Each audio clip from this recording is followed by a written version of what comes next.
Amir, is there any extra pressure on you to deliver a big performance against Algieri to show you warrant the fight against Mayweather later this year? My whole focus is on this Chris Algieri fight. It's all about winning it in good style and looking really good against him. Yeah. Manny dropped him 6 times, but he survived to the final bell. Is there any sort of aim to go one better than Manny than get the stoppage? It's all about just really putting a good performance on, really, and we'll just go with the flow. Obviously, I've got Virgil Hunter in my corner, and every time I come to that corner, he's gonna give me the right advice. And if Virgil tells me to go in there and finish him off, I'll do that. But we're just gonna have to stick to the game plan, and we'll see what comes off it. What is the game plan? The game plan is just being smart, really. Obviously, Chris Algieri is a very technical fighter, so it's just being technical, being smart, not making any mistakes, and just being very patient. He's technically gifted, but he's also got an amazing heart. He showed against Provodnikov in the first 2 rounds when he was down twice, didn't he? That's right, yeah. You know, he's been knocked down in his last 2 fights. He's been knocked down a few times. Obviously, Provodnikov put him down twice in the first round, come back and won that fight. Then Manny Pacquiao just couldn't finish him.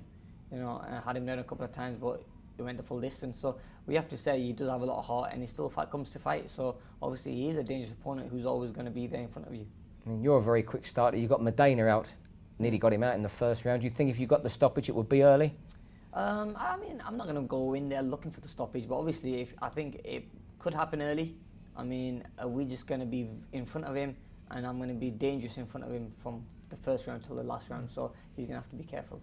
What are his strengths and weaknesses? His strengths are, you know, he's a good boxer, he moves well, he boxes well, he's got a long reach, he's quite tall, and, you know, like I say, he's got a good heart, and he's very strong. Like, he comes back after you can put him down or you can hurt him, he'll still come back. And he switched camps since the Manny loss, and now with John David Jackson. Do you think that will make a difference to him? I think sometimes changing trainers does make a difference to a fighter. Obviously, it helped me out a lot, you know, from changing from Freddie Roach to going to Virgil Hunter. I feel like a different fighter now, you know. Obviously, I think it makes a massive difference. Is it too soon, or is it too quick for him to jump up a big step and take a big fight like this on? I mean, time will tell. But I think sometimes it is a good thing when you go with a new trainer, because obviously you learn new things and you improve your mistakes. And John David Jackson's quite a good trainer, isn't he? And yeah, Jackson's not a bad trainer. Obviously, he's got some Kovalev. He's got some good fighters like Kovalev. Took him to huge heights. So yeah, you know, you have to give him the respect there. Yeah. You've had a long camp and sparred a lot. Can you tell us about how many rounds you sparred and what styles you? Yeah, training camp's been very long. You know, obviously, it's all about the early days were, you know, just breaking into camp, getting a good feel into it, working on my techniques till we had an opponent named, which was Chris Algieri. Then we started to work on a strategy, how to beat him. We called in a few sparring partners, must have done around about 250 rounds of sparring, a lot of sparring with guys who, you know, who you know, mimic Chris Algieri's style. Strong guys, come forward fighters also, most of them then go back and fight going backwards as well. So we worked on everything. You know, we have answers for whatever Chris Algieri is going to bring to the table. Training camp was gone really well, with also Tony Brady being in camp and my strength conditioning working me hard. But overall, Virgil Hunter and Tony Brady, you know, put me through a hell of a camp, and obviously it's going to be well worth it, hopefully, come fight night. And people said a lot when you first teamed up with Virgil, and last year you was most probably in the form of your life. How satisfying is it for you both that you're reaping the rewards now? Yeah, it takes time. Obviously, you know, it doesn't take.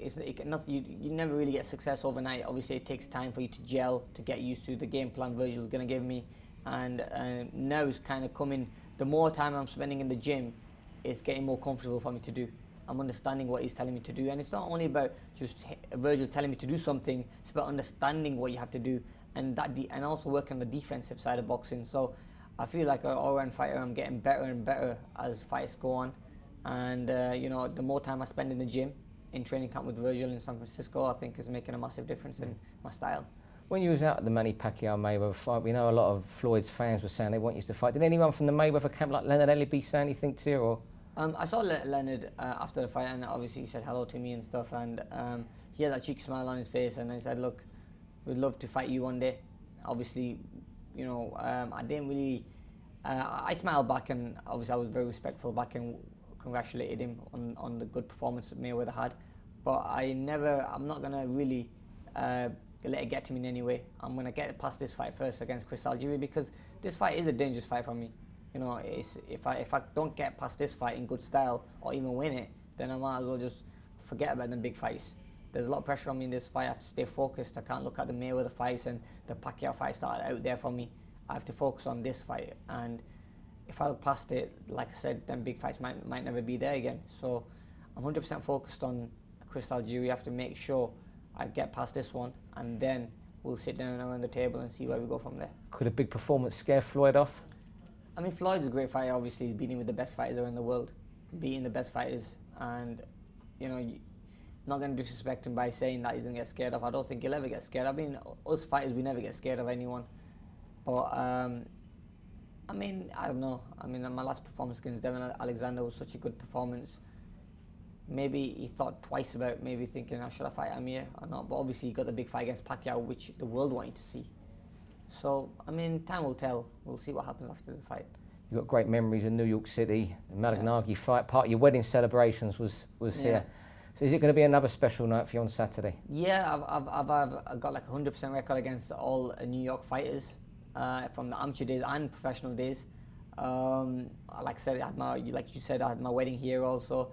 So I have a lot of good memories coming out of New York. Last time I fought here was against Paulie Malignaggi, and I had a really good performance, stopping him in the round 11. So yeah, I'm looking forward to this, another good performance to give the boxing fans in New York a little taste of Amir Khan.